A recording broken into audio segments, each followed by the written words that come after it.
Welcome to Real Talk on Talent, a human resources podcast where we talk about talent acquisition, recruiting, and all things hiring.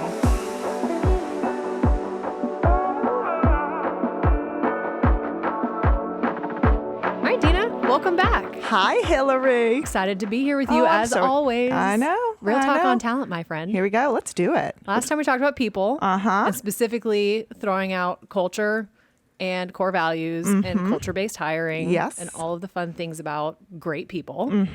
Yes. Now we're going to talk about your favorite thing. Process. That is true. Okay, let's start out. Just give me your emotional reaction to why you care so much about process, specifically for the recruitment function. Yes. Well, because if you can't hire, it's because of your process. I love how succinct that is. If you're having issues, it's probably your process as well. Yes. That's the first place to look. So, just from an operational perspective, process, regardless of recruitment, whatever function it is, it streamlines everything. Okay. It you know who to go to for what. Right. It enables you to scale. You can grow. So a good process is just kind of the foundation. Yes.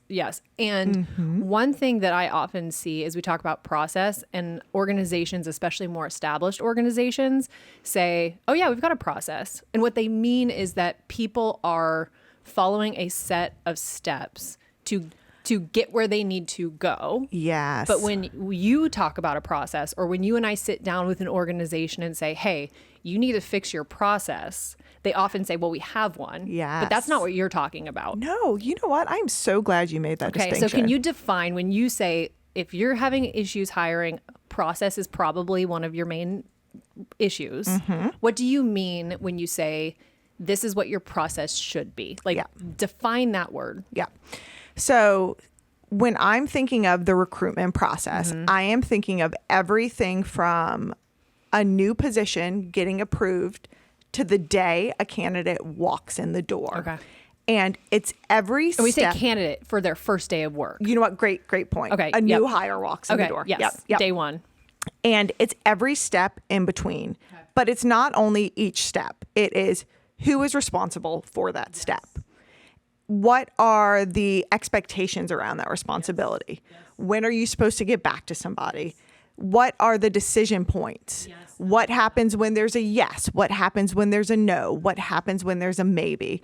And so the recruitment process should include the candidate, the recruiter, the hiring manager, anybody who's assisting in the onboarding process. If there's an admin person who's meeting a candidate at the front door, they need to be included in the process.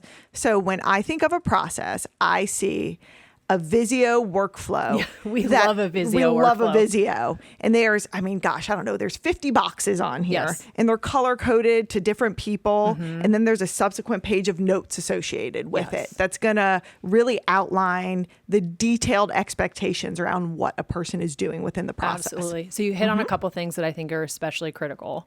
One is documented. Yes. It's literally written down, and it's distributed to everyone who's involved with it. Yes. So that everyone understands what they're accountable for, what they're being held accountable to, and how their action or inaction impacts the overall process. Correct. You also talked about candidate experience. You didn't say those words, but when we talk about the candidate journey, the recruitment process needs to take them into mind, because a good process should make it as easy as possible for them. Yes. I think in our very first podcast, you even said it's a recruiter's job to make it easier for the candidate and the hiring manager. Absolutely. So the candidate journey and the hiring manager experience have to be taken into consideration when building that workflow.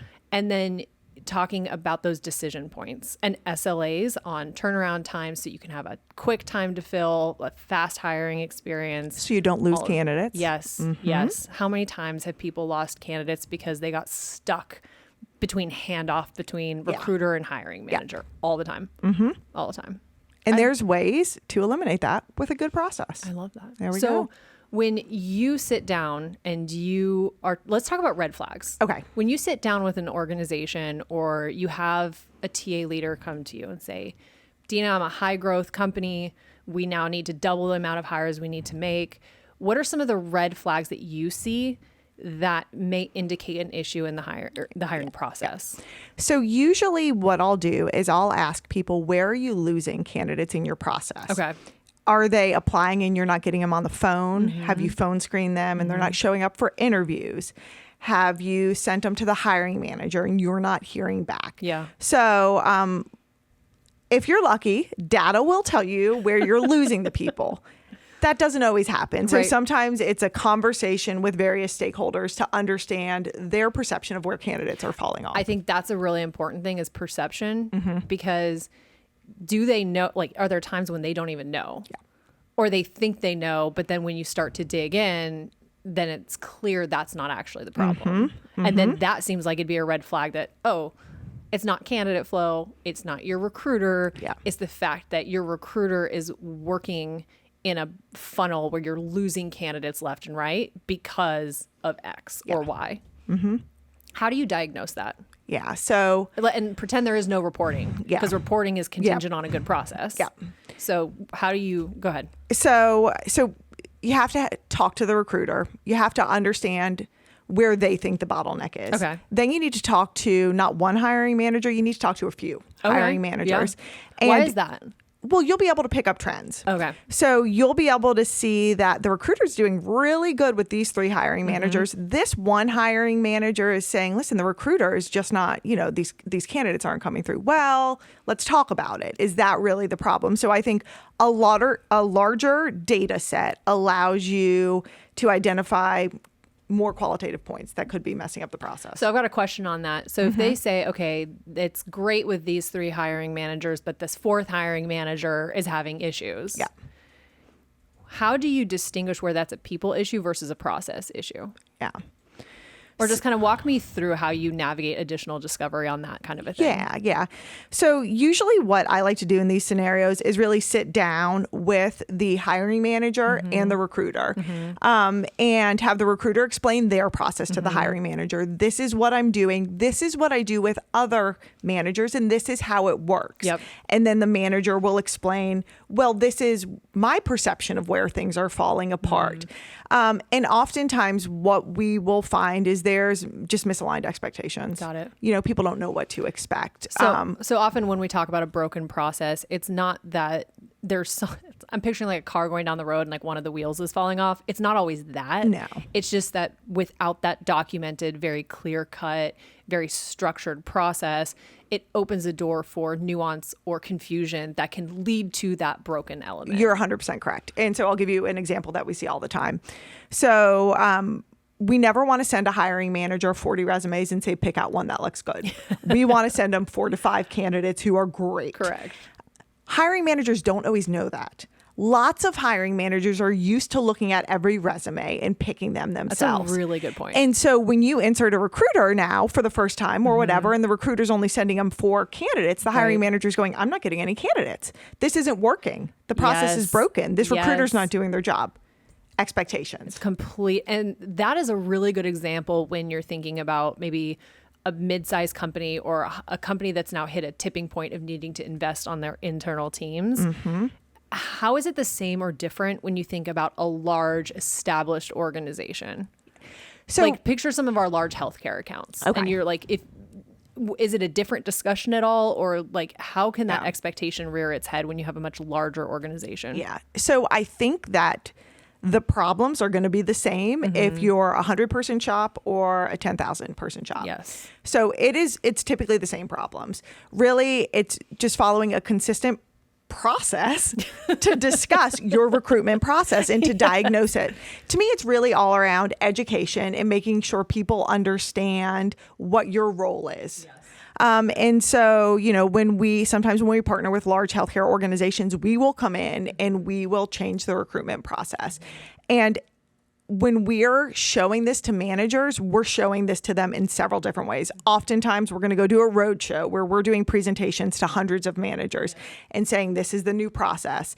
Subsequent to that, recruiters are having individual conversations where they're actually sending them the Visio. I want to tell you what I'm going to do. Here's what your part of this is. So it's education and reiteration. Yep. I love that. I also think that you bring up a good point. It's the same issue. It's just at a different scale with a different number of like people. And one thing that I think is a mistake with larger organizations is the bigger your team is, the more you do have to have consistency, the more you do have to have clear-cut ownership expectations. That can often feel like, oh, that is our process, and oh, it is written down, but it's in a drawer and we haven't retrained our people on it. Or this is my other big hot topic. We've introduced a new technology, but it's not been layered into the process. Or we don't think about how a new technology changes the process. In my mind, and you keep referencing the Visio, for anyone who doesn't know, we're just talking about a technology we like to use where you can actually map out a workflow with those like decision points actually mapped in. The way that I like to think about it is the candidate flow is kind of that core process, like the stepping stones in that process. But in that, then you layer on who owns the action or who's responsible for moving the individual, that candidate, to the next stage. And then additionally to that, then you say, what technology intersects at this point in the process, whether it's the ATS, like the candidate comes into the ATS and you're dispositioning them directly in there, or we want to test out a new AI sourcing tool that bubbles up candidates already within our system. Well, how does that impact decision trees or where you're more effective in your communication? And that's something that when you think about bigger organizations, you have to think through that. But I think every year you should go back and challenge yourself to say, is this still the most correct? How have changes or growth, or I keep going back to technology, or new people, you've hired new recruiters, are they fully aware of what that looks like? And how do we continue to fine tune and expand and make it better? Yeah. So you're absolutely correct that this should be reviewed yearly. Yeah. And if you're a large organization or a mid-sized organization and you have this established process, I'm going to go back to my data hat here. You then have the data to really look at each step within your process and figure out where there are opportunities to optimize. Yes, I think layering report. And if you don't have the data, you need to layer the reporting on. And I don't want to get too far down the data like funnel, because this will probably be what we talk about. Like the process and data overlap will probably be one of our first topics. But you have to understand, when you have these decision points that are critical to tracking success, where are you tracking that information? Yeah. And are you tracking the correct version of that information as well? Yeah, so this goes, when we build a workflow, we're actually going to put the ATS steps within that workflow as well. Yes. So if a candidate is interviewing with a client, there's a note, recruiter, move candidate to the interview status within the applicant tracking system. It sounds so basic or maybe even overly constructed. Can you overbuild a process? So I think you can overcomplicate a process. Okay. I don't know if you can overbuild it, but I think you can overcomplicate it. You can't over-document it, but you can over-engineer it. Correct. There we go. Yeah. That's fair. Yeah. So let's talk about how someone should approach this. Let's start with a mid-sized, high-growth company. And let's say they have their first recruiter, they're just bringing them on. How should a company go about building their process when it's all kind of new? Yeah. So first off, if you're hiring your first recruiter, make sure you hire the right person for that role. And so I'll just say this very quickly. Anybody's first true recruiter hire should be somebody that's the equivalent of a senior recruiter, somebody who can come in, they can manage their own desk effectively, they know what they're doing. Do not promote your accounts payable clerk into a recruiter. What about an HR generalist? I'm on the fence about that. Okay. I'm on the fence about that. If they have the skills. If they have the skills and the interest. Yes. If they have the skills and the interest. Okay. The interest is the big part there. Okay. So, I think if you hire a recruiter who knows their stuff, most recruiters are going to come in and they're going to know what a good process is. So, okay. That's a great place to start. So if you are looking to build your process, you're saying that hire someone who may have more education than you need for just a day-to-day recruiter and have them help you develop that process. Yeah. Who else should be involved in that? Because if it's a new person coming in, let's say it's an external hire, they don't know the organization. So who do you generally recommend should work with that person to build out the process? Obviously, if there's anybody in HR, they need to be involved in that. Chances are they've maybe had to do some of this hiring, so they have the historical knowledge of what's been going on there. They know what the quote unquote process is. Okay. Exactly. Yep. Talk to hiring managers. You probably don't need to talk to all of them, but you need to talk to the key hiring managers. Yep. The ones where you're putting through a good amount of volume Yep. too. I think ops is incredibly important because ops is going to understand some of the intersections with technology, maybe understanding how a business is trying to expand and grow. I think that's just to have the expertise of someone who has an operational mindset, understanding how hiring ties into the larger organization. Yeah, you're 100% correct. Okay. Yeah. I love that. Big companies, because we may have a TA leader who says we have a 15-person recruiting team. Yeah. We service 3 different locations. We have a process. Let's say it's January 1st. Q1 priority is you should go look at your process. How do they start? Yeah.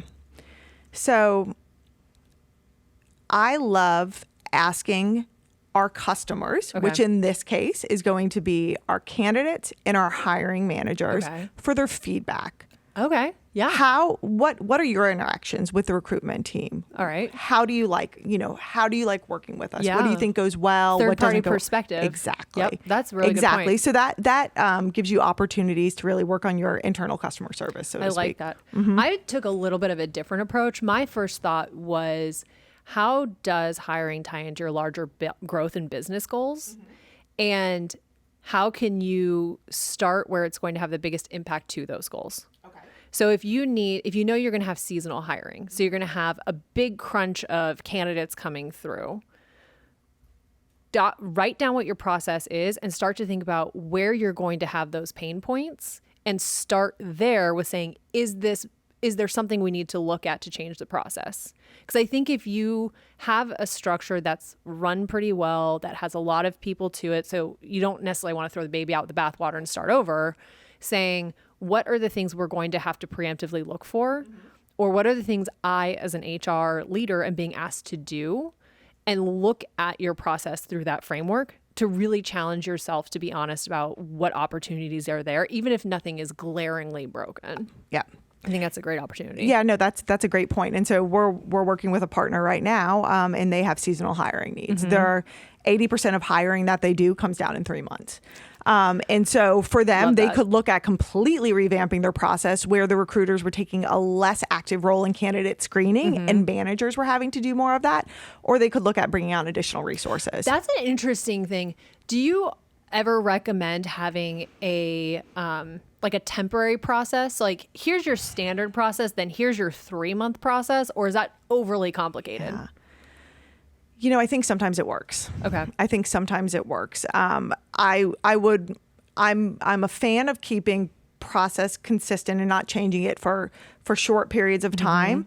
But I think it depends on what the alternatives are. Right. So if the alternative is additional headcount, maybe you can't afford that. Maybe that's not on the budget. Yeah. So, I think it depends on the business needs and the business that makes situation. sense. Because if you say our process is the same, but because of seasonality, we're going to need to double the size of our recruitment team for 3 months. We're going to bring in these HR generalists. We're going to have some temp employees come in.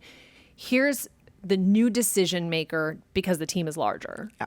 Or here's the new way things have to be adapted because of the volume. Even though it's not a permanent investment, the process is still going to be the same, but we have to have a little bit of a nuance change to account for the growth or expansion. And, in those types of scenarios, what I like to do is look at kind of supplemental recruitment options. So to me, let's just go back to this kind of peak season hiring, bulk hiring that you need to do.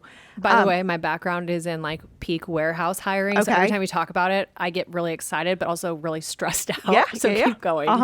So, I think hiring events are a great way to tackle these things. Okay. So, I remember we were working with a hospital system. They were opening up a new wing, or actually it was a new tower.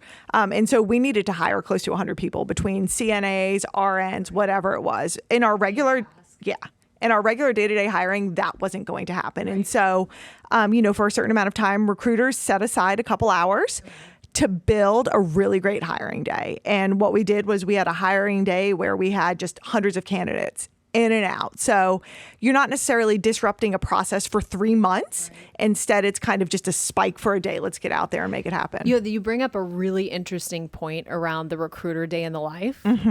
And we don't have time to get fully into day in the life. Maybe we'll talk about this at a different time. But when we think about process, we framed it up in the context of the candidate journey, which I stand by because that is ultimately what you're paying attention to. But understanding what a recruiter's day-to-day life looks like. At Hueman, we literally have a strategy called Day in the Life where we help time block and build out kind of, here's what your standard week should look like to be most effective with your time, to protect your time, to prioritize your high investment efforts. But I had not considered how a day in the life is actually a component of the process. Because you have this overarching workflow where the candidate knows what they have to do, but to then say, great, well, this is how a process impacts your day-to-day life and how you can stay on top of it because you're thinking about it at that week, daily level and how you move people through it. I really like that. I didn't even consider it. Yeah. That also is an interesting way to adapt your process without changing the overall workflow. I like that. Yeah. Dina, this is Good why thought. you're in charge. There we go. I don't know if I am, Hilary. I love it. All right. Any last thoughts on process? Where to start? Oh, no, we talked about that. Well, where to start? So let me just tell you where I see people going wrong on process sometimes. So this is one of my favorites. So first process thing I see is overcomplicating it. So assessments. I love assessments, but let's make sure that you are using assessments for the right positions in the right way. And that you can actually correlate assessment results to success in a position. So we will see people use assessments not knowing if they are actually predicting any type of hiring outcome or job performance. And so how tie that into process for me? Like because I completely hear you on this. And I'm thinking, is there a way to validate that through the process, or do you need to build that into the process? Like, kind of talk me through that. Yeah. So I think assessment validation is something that you have to do after you have a good enough size data set. So it's going to depend on the volume of people. My guess is you probably need at least a year. But what we do see is we see assessments used throughout recruitment processes and at various stages. So it is important that if you are going to use an assessment in your process, you understand what stage it is. So is the assessment used a pre-candidate interview for hiring managers to ask them questions? Is the assessment used post-job offer more as an onboarding and candidate development tool? So I think people can sometimes mix up where assessment goes in the process. So understanding it not just in the candidate journey of what they experience, but where does it make sense to put different validation points or knock out like decision trees as it matters within the process? And how does it relate to the overall talent too? Yeah. So to really understand what you need to know and to like layer that in as you go throughout the hiring process while being effective. Because again, at the end of the day, our whole goal is to get quality hires at the fastest time to hire. Correct. Without totally destroying your poor recruiters. Yep. No, you're totally right. You're totally right. Interviewing. Okay. So if you're going to have a multi-level interview process, let's make sure everybody's not asking the same questions. Oh yes. That happens so often. We need a whole section on interview processes because you referenced this, I think, last time. There are so many different interview types and they all have different values and purposes. And now you're bringing in, how do you layer the interviews on top of each other? Yes. That is, let's make that our next process. We can totally make that a whole one. Let's make that our next process topic. I love it. Because so often you'll talk to candidates and they'll go, oh, how was the interview? Well, it's kind of the same interview I had 4 days ago. Different and you're people. like, oh, okay. Well, that's a little awkward. Okay. So last thing I'll say is, where I tend to see a lot of organizations lose really good candidates is kind of this handoff from recruiter to hiring manager. Okay, tell me more about that. So hiring manager's first job isn't recruitment. Right. Okay. We talked about that earlier when they're used to screening or going through a dozen resumes. Yeah. When in reality, they should just be looking at the top candidates to go through those. Yeah. And in reality, I don't even want my managers looking at those top candidates. I just want them interviewing them. So to the extent that we can eliminate hiring managers having to schedule any interviews or reviewing resumes, and just have recruiters take that burden off their plate, you will see a much larger candidate throughput. You're going to reduce that fall off. And so we have worked with clients where they are losing so many candidates in that transition, and that's too late in the process to lose them. I think that's a really good point. You talk about candidate throughput. Often that's equated to how many candidates can you get through the process, the more the merrier. Whereas what you're saying is how do you retain candidates through each step of the process? Exactly. So that you know you only have the most qualified and the most interested candidates, and that they're hitting every stage they need to hit before you make your final decision. Exactly. I love that. Yeah. See, process. There we I feel go. like you are the process queen. I do you like love process. a good process. I do love a good process. Awesome. Yeah. All right. So next time, what are we talking about? Talking about technology next time? Yeah, let's do technology. Oh, it's going to be hard to keep me from No, that's going to be hard. Yeah, getting on that's a your soapbox. yeah. I love technology. Anything specific in technology or TBD? Let's leave it a surprise. Okay. All right. Okay, good. Good. Whitney, do we have any hot takes on hot topics today? We do. This is a favorite of yours. I think you'll appreciate it. Mine?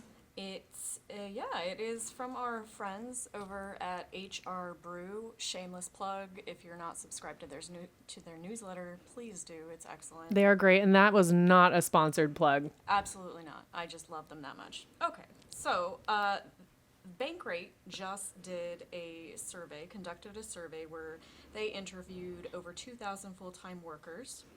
And they found out that a 4-day work week is more popular than even remote or hybrid work options. Like aggressively so, right? It was like 81% of Yes. people are interested in a 4-day work week, and like 68% would prefer hybrid work or fully remote. That's correct. Awesome. Can I ask a clarifying question? Yes. So are we talking 4 days, 40 hours, 4 10-hour days, or are we talking 4 days, 8 hours, 36 hours? Let's go 4/10s. 4 10s. Okay. 4/10s. Yep. Versus hybrid/remote. Okay, I'm in. Let's make it happen. You'd rather do 4 days in office. Yeah, I'm gonna opposed take to- off this Friday and every Friday from now on. Okay, so that's interesting because I asked my team, and it was a 50-50 split. Really? Yes. So my team said there were individuals who said, "Well, I love coming into the office. Like I live close to the office. Like 4 days for sure." Yeah.